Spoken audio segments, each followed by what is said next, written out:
تازہ ترین ویڈیوز کے لیے چینل کو سبسکرائب کر کے بیل آئیکن اور آل نوٹیفیکیشن پر کلک کریں تاکہ آپ کو ملے ہر اپڈیٹ سب سے پہلے۔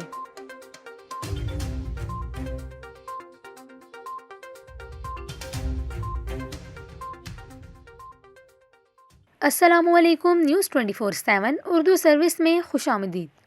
آپ کو بتائیں کہ ریحام خان کا کہنا ہے کہ مجھے اکثر خوف رہتا تھا کہ بے نظیر کی طرح کوئی میرے شوہر عمران خان کو گولی نہ مار دے۔ ناظرین، جیسا کہ آپ سب جانتے ہیں، ریحام خان کی عمران خان سے متعلق الزامات اور دیگر معاملات کچھ ڈھکے چھپے نہیں ہیں۔ وقتاً فوقتاً وہ انٹرویوز میں اپنی ذاتی زندگی، خاص طور پر عمران خان سے شادی کے معاملات ڈسکس کرتی نظر آتی ہیں۔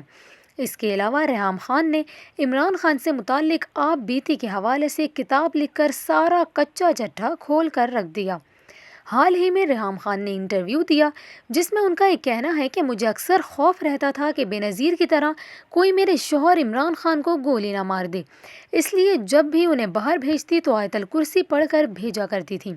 انہوں نے کہا کہ وہ اکثر سوچا کرتی تھی کہ خدا نخواستہ کبھی ایسا موقع آیا تو میں خود عمران خان کے آگے آ کر گولی اپنے سینے پر کھا لوں گی۔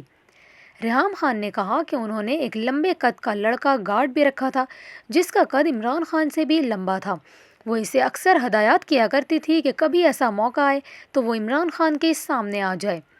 ریحام خان نے یہ بھی کہا کہ میں عمران خان کی اجازت کے بغیر گھر سے نہیں نکلتی تھی، یہاں تک کہ میں اپنی والدہ کے گھر بھی نہیں جاتی تھی، مگر اس شخص نے مجھے بدنام کرنے کے لیے لوگوں سے رابطے کیے اور میری کردار کشی کے لیے لوگوں کو ای میلز کی۔ ریحام خان نے کہا کہ مجھے ان کی کرتوتوں پر شک تھا، مگر ان کے بلیک بیری موبائل نے سارا کچا چٹھا میرے سامنے کھول کر رکھ دیا۔ ریحام خان کا یہ بھی کہنا ہے کہ جب عمران خان نے میرا اعتماد توڑا اور اس قسم کا ماحول پیدا کرنا چاہا کہ میرے ملک ریاض کے ساتھ تعلقات ہیں تو پھر میں ان کے سامنے آ گئی۔ ریحام خان نے کہا کہ عمران خان بزدل انسان ہے، اگر اس میں ہمت ہوتی تو وہ مجھے طلاق دے کر خود سے الگ کر دیتا، میری کردار کشی کے لیے ماحول کیوں بنا رہا تھا۔